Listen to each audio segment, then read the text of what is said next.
السلام عليكم. موعد وتوقيت مباراة الوداد ضد نهضة بركان في الدوري المغربي.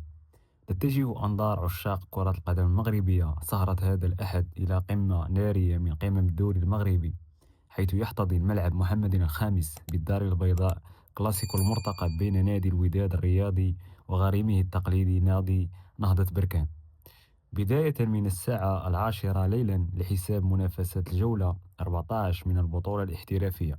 مواجهة تاريخية بطابع خاص بين فريقين يملكان قاعدة جماهيرية جارفة وطموحا كبير لمواصلة الصراع على المراتب الأولى، في مباراة تعد بالكثير من الإثارة والندية والمنقولة مباشرة عبر قناة الرياضية المغربية والأولى.